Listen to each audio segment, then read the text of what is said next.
야곱에 관해서 이 마지막 시간입니다. 오늘은 마지막 야곱에 관한 말씀들을 정리하면서 야곱이 최종적으로는 어떤 사람이 되었는가, 그리고 그가 최종적으로 바뀌게 되는 축복의 사명자라는 이 부분에 관해서 특별히 축복이 의미하는 바가 무엇인지 그 의미를 함께 나눠보고자 합니다. 창세기 47장을 보면 야곱이 바로 앞에 서게 됩니다. 야곱이 바로 앞에 서면서 시작이 이렇게 나오죠. 47장 7절에 보면 요셉이 자기 아버지 야곱을 인도하여 바로 앞에 서게 하니 야곱이 바로에게 축복하매. 그래서 야곱이 바로에게 축복하매, 앞에 나아갈 때 축복하고, 그리고 10절에 보면 야곱이 바로에게 축복하고 그 앞에서 나오니라. 바로를 축복하고 그 앞에서 나오게 된다. 그러니까 축복하고 나오고, 그러니까 축복으로 시작해서 바로를 만나는 이 장면은 축복으로 마치게 되는 거죠. 야곱은 원래 남을 축복하는 사람이 아니라 자신의 삶에서 복을 받기 위해서 아주 안간힘을 쓴 사람이었습니다. 움켜잡으려고 애썼던 사람이고, 어떻게든지 속임수를 써서라도 남의 복까지도 자기의 복으로 가져오고 나서야 직성이 풀리는 그런 타입의 사람이었습니다. 그런데 바로 바로를 만나는 이 장면에서부터 그 뒤에 연이어 야곱이 죽음을 맞이하는 그 장까지 보면 매 장마다 야곱이 축복하는 내용들이 나옵니다. 바로를 축복하고, 또 48장 그 다음 장에 가면은 우리가 읽은 한 절만 읽었는데요, 요셉의 아들인 야곱에게 손자되는 므낫세와 에브라임을 축복하게 되고, 또 그 다음 장 49장에 가면은 야곱의 12 아들들, 그의 아들들을 축복하게 되고, 이렇게 축복하는 장면들로 야곱의 일생이 마치게 됩니다. 이런 야곱이 축복하면서 야곱에 관한 창세기의 기록이 마치게 된다는 것은 굉장히 의미가 있습니다. 야곱이 지금까지의 험악한 세월을 보내온 참 길고 긴 야곱의 인생의 장편 드라마가 이제 끝나지 않습니까? 그런데 그 험악한 세월을 지내온 많은 이야기들이 결국을 야곱으로 축복하는 자가 결국 복된 자 아닙니까? 복된 사람, 축복하는 자로 복된 자로, 그렇게 복이 된 존재로서 생애를 마치게 된다라는 메시지를 야곱의 전 일생을 통해 가르쳐주고 있기 때문입니다. 야곱이 바로 앞에서 이렇게 얘기를 하죠. 8절 말씀에 보면 바로가 야곱에게 묻되 네 나이가 얼마냐? 그냥 내 나이가 얼마입니다 라고만 하면 되는데, 야곱이 바로에게 이렇게 얘기를 합니다. 내 나그네 길의 세월이 130년입니다. 내 나이가 얼마 못 되니 우리 조상의 나그네 길의 연조에 미치지 못하나 험악한 세월을 보내었나이다. 그러니까 야곱의 지금 자신의 나이가 130살, 130년이라고 하면서 그의 130년을 규정하는 말을 뭐라고 했냐면 험악한 세월이다. 실제 우리는 야곱의 130년의 일기와 같은 야곱의 인생의 역사들을 다 우리는 알지는 못하지만 큰 굵직한 장면들, 야곱 인생의 큰 줄기들은 알고 있지 않습니까?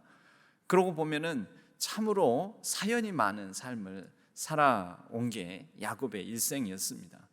야곱이 인생이 왜 이렇게 험악한 세월이었습니까? 우선은 야곱의 인생이 험악한 세월이듯이 누군가가 우리에게 아이고 몇 살이나 자셨는지요? 몇 살이십니까? 라고 물어보면 우리도 내 나이가 몇이요? 그런데 참 어쩌다 보니 내 삶이 여러 가지로 힘들고 어려운 일들이 많았습니다. 이렇게 얘기하실 분들 굉장히 많을 겁니다. 여러분, 야곱의 인생을 스스로도 험악한 세월이라고 하였지만 우리도 우리 자신에 대해서 참 사연 많은 삶이었습니다. 힘들고 어려운 일들 많았습니다. 그렇게 고백하게 되는 것이 우리라면, 그 같은 마음이라면 왜 사람의 삶은 이렇게 험악한 세월일까요? 왜 사연이 많을까요? 왜 이렇게 고통과 힘겨운 일들이 많을까요? 따지고 보면 어쩌면 우리의 인생이 원래 그런 것이다. 원래 고통이 많다. 인생은 태어나면서부터 고통이지나 그래서 태어날 때 웃고 태어난 사람 아무도 없지 않습니까? 다 울면서 태어났지요. 예. 그 태어나면서 또 보면 맞으면서 태어납니다. 태어나면 애를 일부러 그래야지 이 오물들을 다 뱉어내니까, 그리고 이렇게 숨을 쉬어야 되니까 그래서 일부러 엉덩이를 톡톡 친다고 하죠.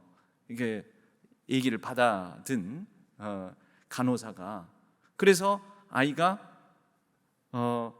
어머니 뱃속에서 나오면서 혹시 이 입안에 물고 있는 여러 오물들 또 불순물들을 다 뱉어내게 만들고, 그리고 엄마 뱃속에 있으면서 이렇게 이 외부 환경에 적응이 안 됐을 때 그 각성을 시키는 거죠. 그러니까 태어나면서부터 맞으면서 태어나가지고 그러면서 울고, 이제 울음소리가 우렁차게 나오면 그때서야 비로소 건강하게 태어났다, 순산했다, 이제 됐다. 인생은 그렇게 고통으로 시작해서 아픔과 고통으로 또 끝나는 게 인생이 아닌가, 이렇게 말할 수가 있습니다. 야곱의 인생도 그렇죠. 예, 누구나 피해갈 수 없는 삶이란 무엇인가? 삶이란 고통이다. 이 야곱의 인생도 그런 의미에서 모든 사람에게 보편적으로 적용되는 삶이 고통이었기 때문에 그의 삶도 험악한 세월이었다, 이렇게 말할 수 있습니다.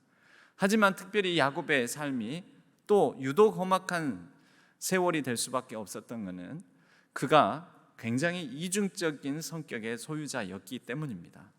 이중적이었기 때문에 그만큼 고민도 많았고, 이중적이었기 때문에 과도하게 머리도 써야 했고, 그리고 그로 말미암아 겪는 다른 사람은 겪지도 않을 인생의 왜곡됨과 또 여러 굽어지는 사연들이 있게 되었다라는 것입니다.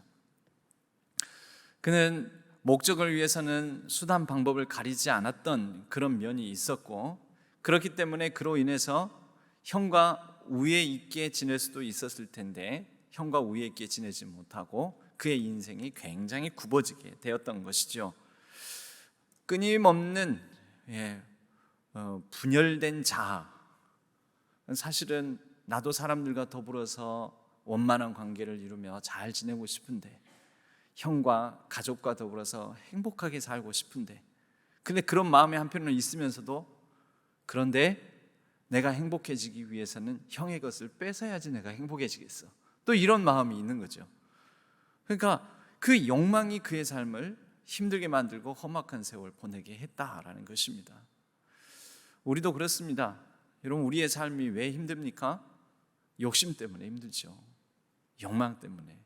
욕망이 충족 안 되면 충족 안 돼서 힘들고, 충족이 되면 충족된 대로 그 욕망을 충족시키느라고 혹 야곱처럼, 야곱만큼은 아니라 하더라도 때로는 여러 목적과 수단이 막 혼재되어 있는 그런 가운데에서 내가 이루긴 이뤘는데 왜 마음이 이렇게 평안하지가 않지?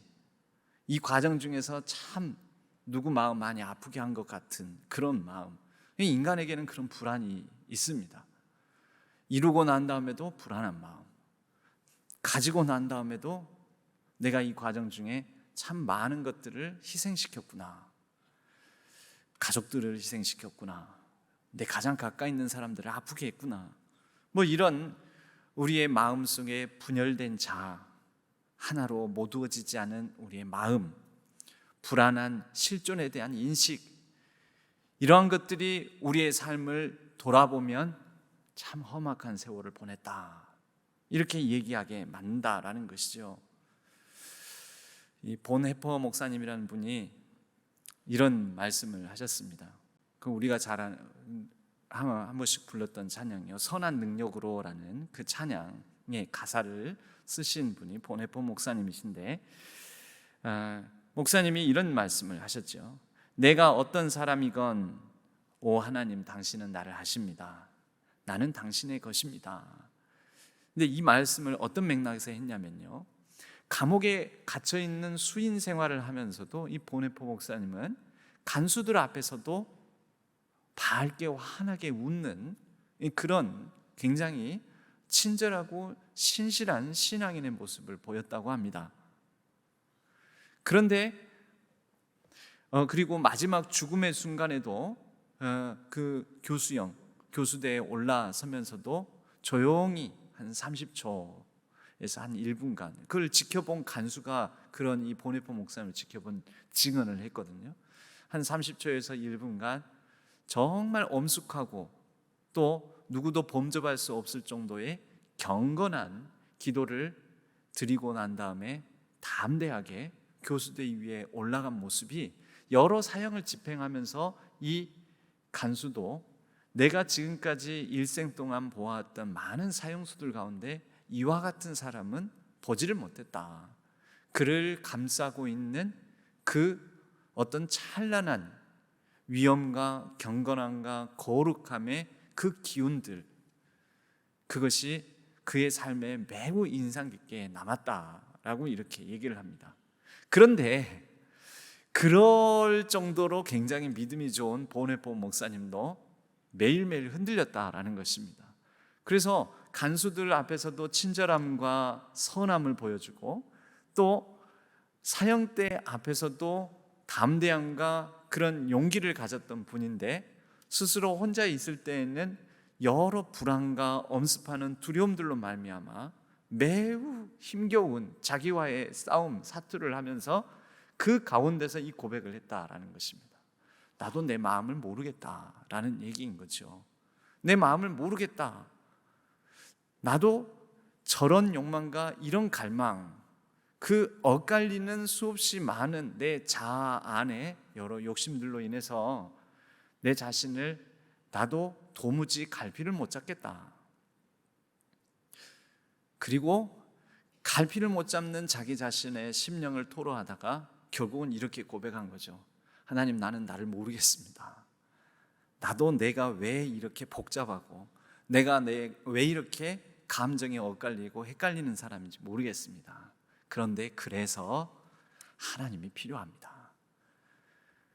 나는 나를 모르지만 하나님은 나를 아시니 그런 하나님이 계시기에 나는 하나님으로 말미암아 그래도 내게 주어진 이 삶을 다시 살아낼 수가 있습니다.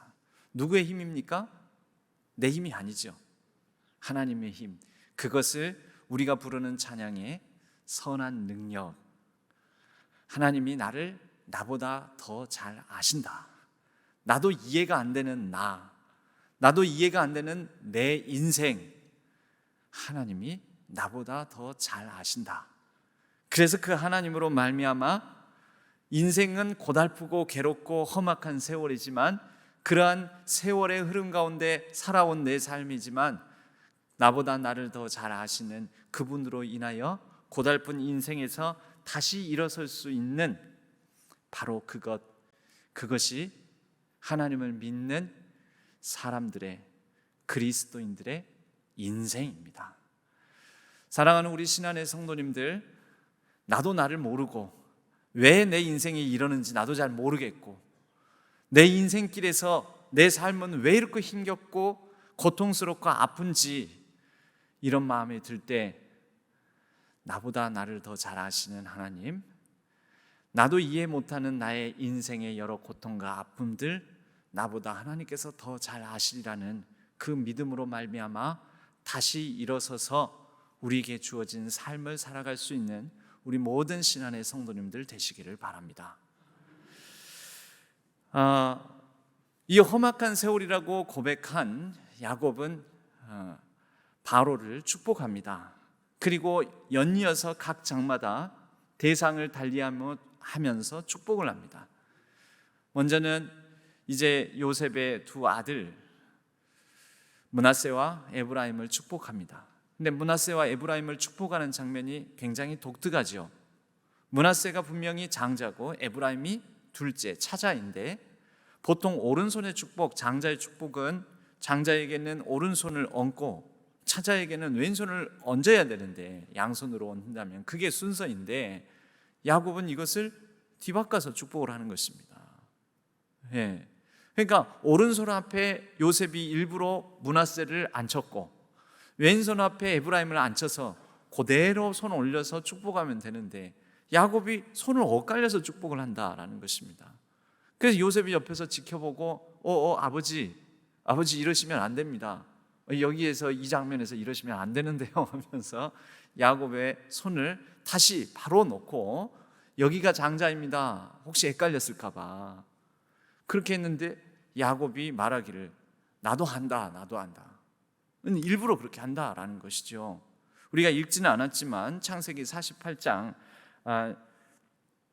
17절, 18절, 19절을 보면은요 17절, 48장 17절 요셉이 그 아버지가 오른손을 에브라임의 머리에 얹은 것을 보고 기뻐하지 아니하여 아버지의 손을 들어 에브라임의 머리에서 므낫세의 머리로 옮기고자 하여 그가 엇갈린 손을 제대로 제 방향으로 놓은 거죠.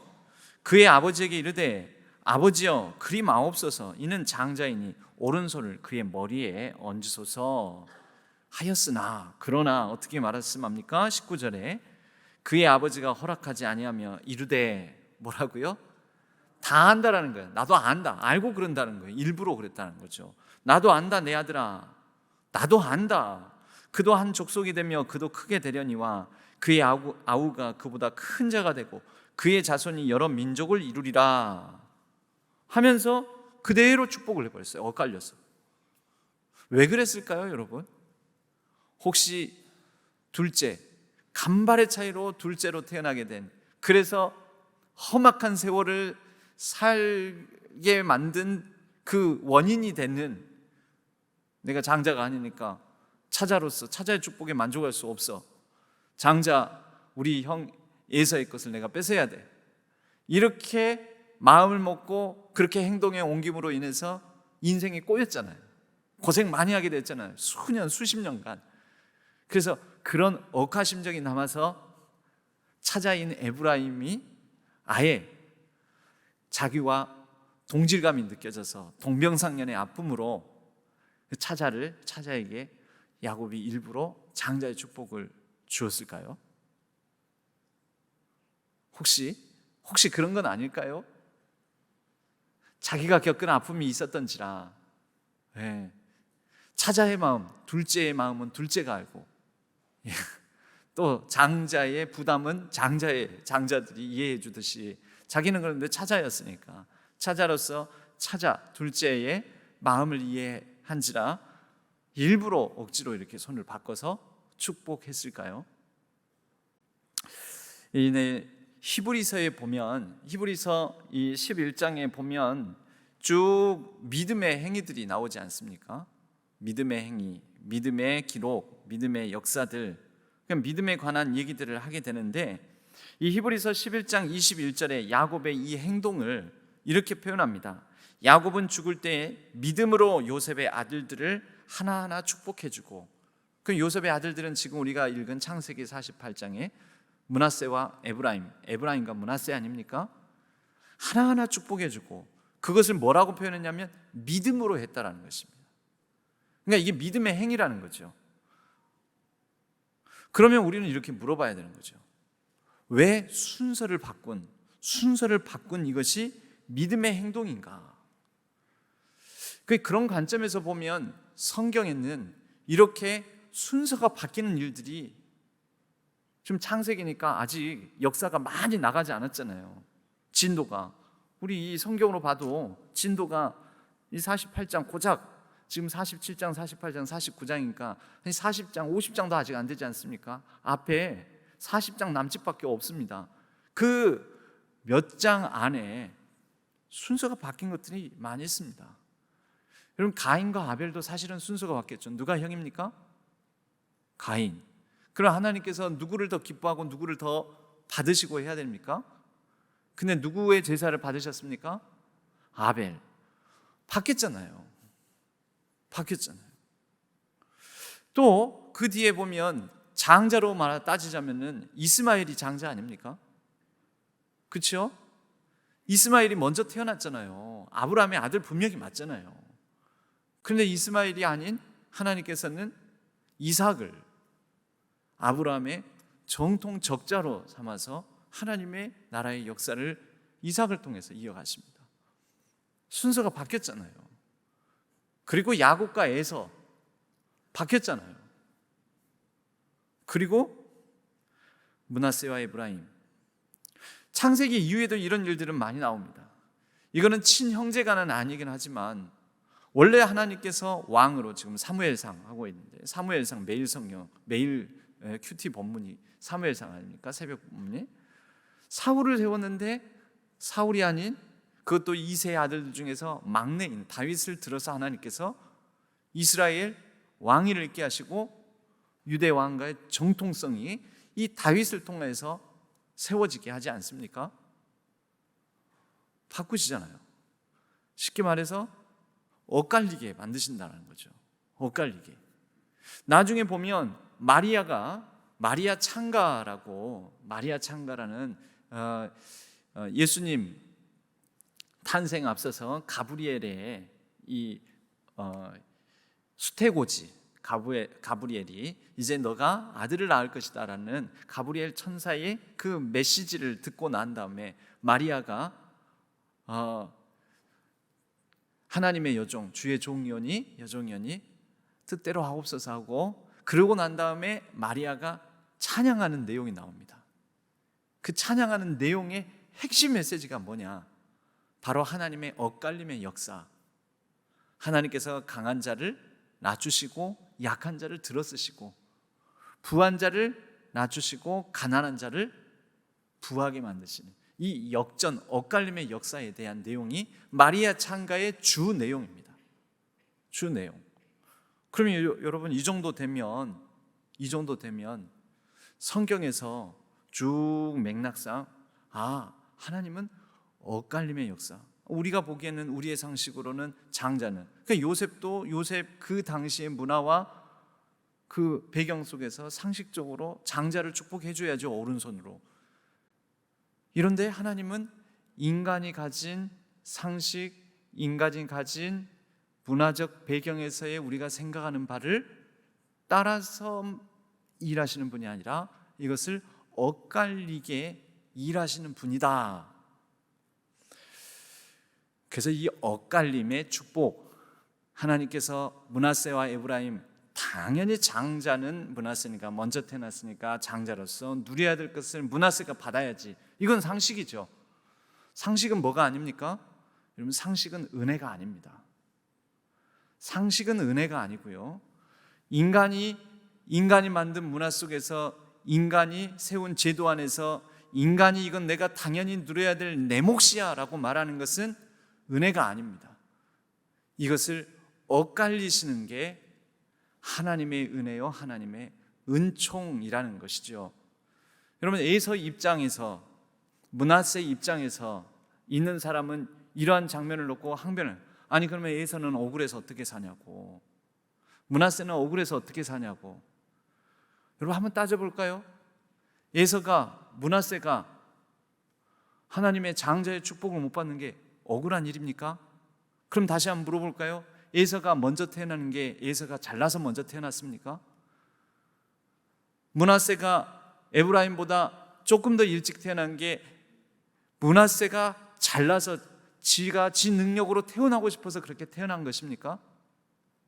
자, 그렇다면 므낫세가 당연히 먼저 태어남으로 인해서 누려야 한다라는 것이 그게 하나님의 그 법입니까? 그 당연히 누려야 될 게 므낫세의 권리입니까? 아니면 므낫세가 설령 그렇게 해서 장자의 축복을 받는다면 그것은 은혜의 선물입니까? 아니면 당연한 것입니까?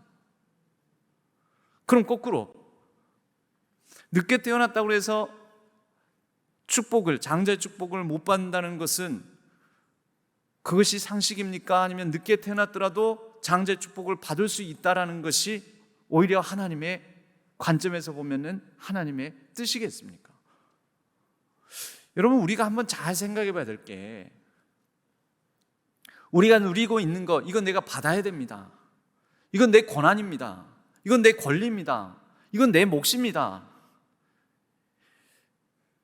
그렇게 말하고 생각하고 고집하고 있는 동안만큼은 우리는 하나님께서 하시는 일들을 놓고 불평, 불만, 원망으로 우리에게 주어진 삶에 이 뜻하지 않은, 원치 않는, 마음에 안 드는 상황들을 그렇게 지새울 수밖에 없다라는 것이죠. 그런데 관점을 되짚어서 보면 장자가 장자로서 누리고 받아야 될 거, 뭐 재산도, 뭐 여러 가지 혜택도, 여러 가지 뭐 복도 내가 다 받아야 된다라는 것은 문화적인 관습인 거지 진리는 아니지 않습니까? 엄밀히 말하자면 진리는 아니지 않습니까? 근데 진리가 아닌 걸 가지고, 우리의 마음에는 진리가 아닌 걸 가지고 내가 응당 당연히 누려야 될 권리다, 내 것이다라는 생각이 있기 때문에 그렇게 되지 않으면 화가 나고 짜증나고 불만이 생기고 그런 것 아닙니까? 이것을 우리의 인생의 삶의 다른 경우에 적어보면, 이건 내가 이 정도 대우받아야 되고, 이 정도 내가 누려야 되고, 이 정도 내가 한 만큼 한 것에 대해서 이 정도를 받아야 되는데, 내가 이 정도 가져야 되는데 받지 못하면 어떻게 됩니까? 짜증나죠. 예수님께서 그 비유로 말씀하실 때 아침 9시부터 이 일꾼들을 부르는 비유, 포도원 품꾼 비유를 하시죠. 아침 9시부터 일꾼들을 부릅니다. 처음에 뭐라고 약속을 하냐면, 너가 오늘 우리 포도원에 가서 일을 하면 한 데나리온을 주리라. 그런데 9시가 지나서 조금 있다가 시간이 돼서 한 12시에 나가보니까 또 놀고 있는 사람들이 있어요. 너도 우리 포도원 농장에 와서 일을 해라. 그럼 내가 한 데나리온 주리라. 또 3시에 나가봐요. 또 5시에 나가봐요. 또 있어요. 그래서 그 사람들에게도 불러서 일을 시켰습니다. 종일 수고한 사람이 있고, 늦음하게 한 5시에 와가지고 1시간 일하고 한 6시에 퇴근한 사람이 있고. 그런데 거꾸로 주기 시작하는데, 늦게 온 사람부터 주기 시작하는데 5시에 온 사람에게도 한 데나리온, 3시에 온 사람도 한 데나리온, 12시에 온 사람도 한 데나리온, 9시에 온 사람도 한 데나리온. 그러니까 한 데나리온 받은 그 9시에 온 사람이 불평불만이 있죠. 그래서 이제 주인에게 따지는 장면이 나옵니다. 따지겠죠, 당연히. 나는 종일 수고했는데 이제 와가지고 조금 일하다가 만 사람 저 사람하고 나하고 왜 똑같이 대우하십니까? 그때 그 비유에서는 뭐라고 말씀합니까? 네 몫을 가지고 가라. 내가 너랑 약조한 것을 어긴 바가 없다. 너에게도 내가 한 데나리오 준다고 했고, 저들에게도 한 데나리오 준다고 그랬고, 그리고 그것은 그 일꾼, 포도원 일꾼들의 주인과의 맺은 언약 안에서 신실하게 했을 뿐이지, 그가 이것에 대해서 왜 한 데나리온, 2데나리온 뭐 더 받아야 되는데 이것에 대한 것은 그의 권리가 아니다라는 것이죠. 그럼 여기에서 그가 불평불만을 가진 이유가 뭐죠? 내가 더 받아야 된다. 저가 한 데나리온이라면, 1시간 일하고 한 데나리온이라면 몇 시간을 일한 나는 더 받아야 된다. 그건 내 거다, 내 것, 내 권리다라는 거죠. 여러분, 우리가 하나님의 은혜를 생각할 때 이 지점을 꼭 생각했으면 합니다. 내 것이다. 내가 받을 몫을 받은 것이다. 그럼 그게 뭐 은혜겠습니까? 흔히 하는 말로 뭐 은혜가 되겠습니까? 내가 받을 몫이 아니었다. 내가 받지 않을 수도 있었다. 이거 못 받을 수도 있는 것이었는데 하나님이 받게 해 주셨다. 여러분, 그럴 때 말로만 그냥 은혜라고 고백하는 것이 아니라 진정으로, 진심으로, 진정성 있게 은혜의 고백이 되는 것이지요. 창세기는 이 구약 성서학자들은 이렇게 얘기를 합니다. 창세기의 해석은 출애굽의 맥락에서 읽어야 된다. 출애굽기의 상황에서 읽어야 된다. 그럼 이게 무슨 뜻이냐? 여러분, 창세기에서는 응당 받을 몫을 받은 얘기로 그렇게 보면서 읽을 게 아니라 출애굽기의 정황은 어떤 정황이냐면 노예 생활을 하고 있지 않습니까? 그 수십만 수백만을 헤아리는 히브리 민족들이 태어나면서부터 그들에게는 애굽 세계에서 결정된 게 있었습니다. 그들의 운명, 그들의 신분과 지위, 태어나면서부터 그냥 노예 생활을 하게 되었지 않습니까? 그런 노예 생활에서 태어난 사람들의 맥락에서 보자면 창세기에 저건 장자고 차자고 이런 구분이 아니라 그런 것과 상관없이 창세기의 모든 이야기가 은혜의 이야기인 것이죠. 여러분, 애굽적 세계는 태어나면서 모든 것이 결정되는 것입니다. 곧 장자가 받을 몫도 태어나면서 결정되는 것이다 하면 그건 애굽의 세계관입니다. 태어나면서부터 노예로 살아야 된다. 그것은 여러분 받아들여지십니까? 그거는 안 받아들여지고, 장자로 태어나서 내가 이 권리는 받아야 된다. 그것은 받아들여지십니까? 그러니까 똑같다라는 거죠. 그 작용이 결국 우리에게 주어진 모든 것들은 하나님 손 안에서 뒤바뀔 수 있다, 엇갈릴 수 있다. 곧 그것이 우리에게 주어진 삶을 살아가는 데 있어서 강력한 역동성으로 작용한다라는 것입니다. 여러분들이 태어난 그 집안, 그 가정 형편, 그 능력 또는 성별, 이것이 우리의 인생을, 운명을 완전히 사로잡고 결정해 버립니까? 아니라는 것이죠. 그것이 하나님께서 창세기로부터 여러 반복적으로 여러 이야기들과 인물들을 통해서 엇갈림의 사건들을 통해서 보여주는 하나님의 은혜의 이야기요, 곧 그것을 붙들고 살아가는 사람들에게는 믿음의 역동성의 이야기라는 것입니다. 오늘 지금을 살아가는 저와 여러분에게도 그 하나님의 은혜는 여전하며, 그래서 믿음을 가지고 은혜의 하나님을 붙드는 사람들에게는 인생의 역동적인 역사가 펼쳐질 줄로 믿습니다. 그래서 저와 여러분은 내게 주어진 것, 이건 내 거야, 응당 내가 받을 몫이야가 아니라 내게 받을 몫, 내게 주어진 모든 것을 은혜로 알고 이 은혜 가운데 삶을 다시 또 하나님의 놀라운 역동적인 삶으로 바꾸어낼 수 있는 신실함을 갖춰야 된다라는 것이죠. 야곱의 엇갈린 손은 인생은 정해진 순서가 아니라 야곱의 엇갈린 손에서 나타나는 하나님의 은혜의 선물이요, 은혜로 말미암아 인간의 계획이 아닌 하나님의 은총에 따라서 이루어지는 것임을, 인생은 내가 살아가는 것이 아니라 사라지는 것임을, 인생은 이미 쓰여진 것이 아니라 쓰여져 가고 있는 책임을 우리가 인식해야 한다라는 것이지요. 그렇게 야곱은 엇갈린 축복을 합니다. 그리고 이것은 12아들들을 축복하는 가운데서도 마찬가지로 나타납니다. 루벤에 대해서 장자잖아요. 근데 장자에 대한 축복의 내용을 보면은 이게 저주인가 축복인가 헷갈릴 정도로 상당히 저주스럽습니다.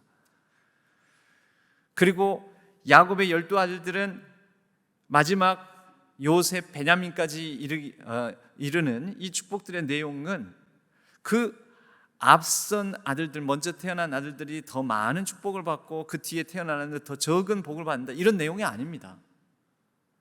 각 아들들에 따라서 서로 다른 삶을 살아갈 것이며 그 후손들에게는 여러 다양한 일들이 일어날 것이다 라는 내용들입니다. 이사갈 같은 경우에는 그가 기름진 땅을 나중에 보면은 차지하게 되고 그러는데, 이사갈은 나중에 가나안에 동화되어 가지고 흔적도 없이 사라져 버리거든요. 근데 그런 내용이 야곱의 축복에 나와 있습니다. 그 반면에 요셉의 경우에는 이사갈보다 훨씬 더 동생임에도 불구하고 므낫세와 에브람이라는 두 지파의 축복을 받게 되었으며, 그리고 담장을 넘는 샘 곁에 무성한 나무까지의 축복을 받습니다. 이것도 역전된 거지요. 우리의 인생은 하나님 손 안에서 언제나 에브라임과 므낫세가 역전되듯이, 가인과 아벨이 역전되듯이, 야곱과 에서가 역전되듯이, 그리고 야곱의 12아들들의 삶이 서로 역전되듯이 하나님의 손 안에서, 그 은총 아래에서 날마다 역전될 수 있는 역동적인 삶을 우리가 신실하게 믿고 붙들기를 바랍니다. 이제 야곱이 그렇게 축복을 하는데, 야곱의 삶을 읽어내는 키워드 하나만 꼽아라면 당연히 복이죠. 축복. 복을 받고자 악착같이 산 사람, 그래서 인생이 꼬이기까지 한 사람. 그렇다면 야곱의 이 삶을 통하여서, 특히 야곱의 이 전 인생을 통해서 이 축복의 의미를 몇 가지 살펴볼 필요가 있겠습니다. 야곱이 특별히 나에게 축복하시지 않으면, 복을 주시지 않으면 내가 이 야복 강가에서 당신을 놓지 않겠습니다 라고 했습니다. 놓지 않으니까 어떻게 합니까? 애따 복 하면서 복을 주죠. 복을 줬습니까? 자, 여기에서 첫째, 야곱이 그렇게 복을 받기를, 축복받기를 원했더니 그 씨름하던 하나님의 사자, 곧 하나님이 야곱에게 주신 게 있습니다. 근데 이것을 우리는 복으로 해석해야 되죠. 그렇다면 그 복이 뭐였냐면 정강이를 쳐가지고 환도뼈를 쳐서 절게 만드셨어요. 이것을 단순히 절게 만들었다가 아니라 뭐가 일어난 것입니까? 야곱의 신변의 변화, 야곱이라는 사람의 변화, 곧 하나님의 축복은 변화가 복입니다. 변화가 복입니다. 그리고 또 다시 뭐가 변했습니까? 야곱의 정체성이 변했습니다. 너는 이제 야곱이 아니라 뭐다? 이스라엘이다. 야곱의 정체성이 변하게 된 거지요. 이게 무엇 때문에 일어난 것입니까? 하나님을 만나서. 그래서 그 분이엘의 축복이라고 하는데, 하나님을 만난. 그러면 여러분, 축복은 변화가 축복이요, 정체성이 바뀌는 게 축복이요, 하나님을 만남으로 일어난 이 모든 변화와 정체성이 바뀌는 이 모든 것들이 진정한 축복이라는 것입니다. 여러분, 예수 그리스도를 믿어서 변화되셨습니까? 변화되셔야 됩니다. 왜냐하면 그게 성경이 말하는, 또 야곱의 삶을 통하여서 우리에게 가르쳐주는 복이기 때문입니다. 변화되지 않았습니까? 그래서 주변에 복이 안 될 겁니다. 변화 안 되시렵니까? 그럼 계속 복이 안 될 겁니다. 변화되셨습니까? 복이 되실 겁니다. 변화되시렵니까? 누군가에게 복된 존재가 되실 것입니다. 하나님의 축복은 변화가 축복입니다. 그리고 그 변화는 구체적으로 이제 두 번째로, 축복은 야곱이 받으려고만 했지 않습니까? 그런데 그 이후에는 지금 8장 9장에는 뭐가 나오죠? 복을 악착같이 붙드는 자가 아니라 손을 펴서 주는 자.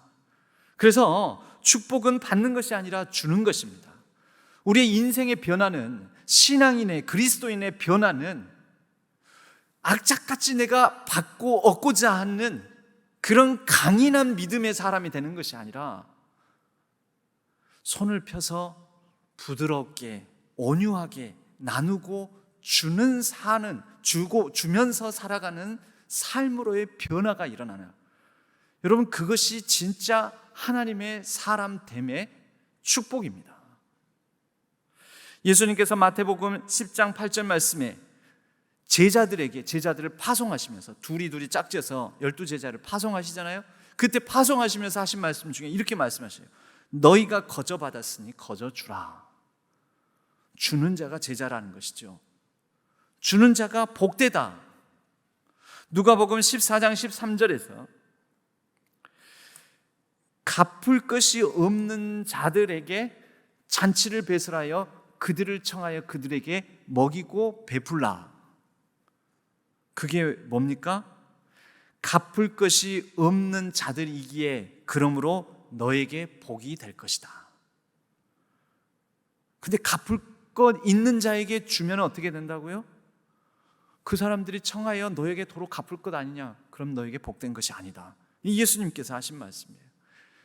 우리 인생은, 신앙인의 삶은 계속해서 주는 자로서의 변화가 일어나면서 이것이 하나님의 복, 하나님 나라의 복된 존재가 되어 가는 것입니다.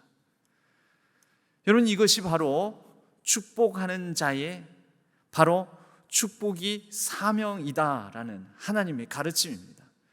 야곱이 인생의 후반기에 이제서야 비로소 사명자가 됩니다. 즉 하나님의 미션 수행하는 사람. 그래서 에브라임과 므낫세뿐만 아니라 12아들들에게 너희들의 후손과 너희들의 지파가 이렇게 될 것이다, 미션을 주는 거거든요.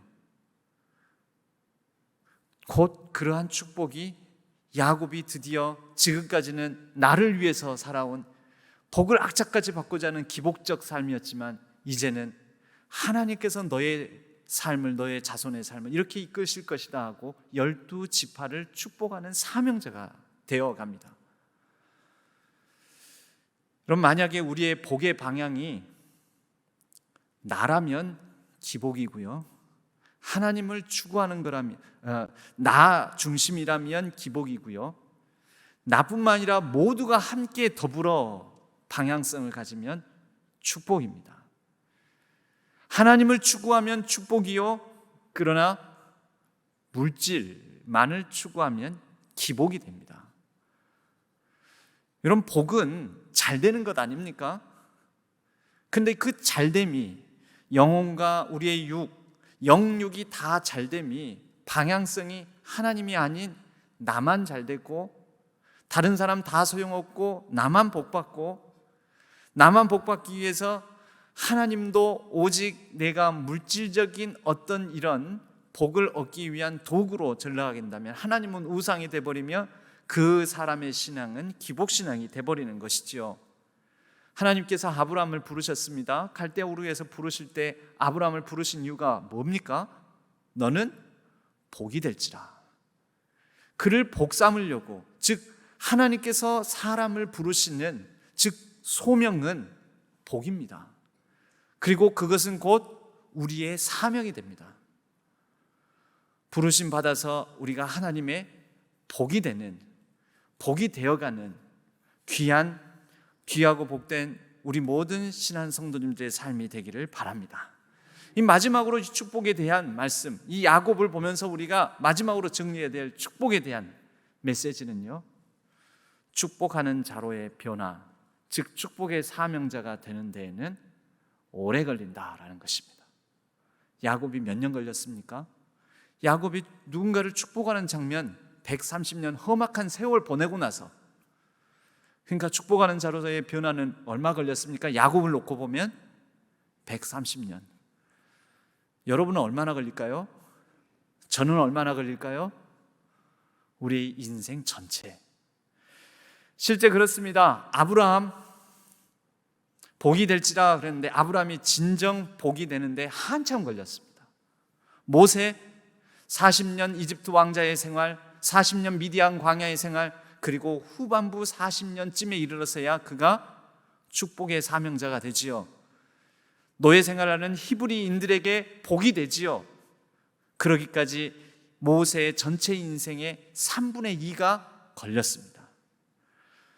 다윗, 요셉, 그리고 베드로, 바울, 조금씩 다듬어져서 축복의 사명자가 됩니다. 여러분, 하루하루의 나의 변화되지 않음에 너무 낙심하지 마시고, 그러나 엇갈림에 축복하시는 하나님의 그 은총의 손길 아래서 나도 바뀔 수 있다, 변화될 수 있다, 축복의 사명자 될 수 있다, 그 소망을 가지고, 또 우리가 야곱을 보면서 위로를 받으면서, 야곱도 130년 걸렸는데 뭐 이러면서 위로를 받으면서, 또 야곱의 그래도 조금씩 변화되어가는 모습들을 보면서 은혜 받으면서, 결국은 야곱이 끝내는 축복하는 자가 되구나 하는 것을 보면서 감동받으면서 우리의 인생에도 야곱의 하나님이 나의 하나님이 되실 수 있다는 것을 믿고 우리의 삶에도 누군가에게 위로가 되는 삶, 은혜가 되는 삶, 감동이 되는 삶을 살아갈 수 있음을 믿고 야곱의 하나님을 피난처로 삼아 우리의 인생도 하나님과 더불어 피할 바위 되신 그분과 더불어 복된 존재로 날마다 거듭 태어나고 살아가는 우리 모든 신안의 성도님들 되시기를 축복합니다. 시편 46편 7절 야곱의 하나님이 우리의 피난처이시다. 시편 146편 5절 야곱의 하나님을 자기의 도움으로 삼으며 여호와 자기 하나님에게 자기의 소망을 두는 자는 복이 있도다. 여기에 모인 우리 모든 신안의 성도님들에게도 야곱의 하나님이 바로 여러분의 하나님이 될 것이며 야곱의 하나님, 바로 그 하나님이 야곱을 도우셨듯이 우리의 도움이 되어 주실 줄로 믿고 그분을 붙드는 우리 모든 성도님들이 복된 삶을 살아갈 줄로 믿습니다.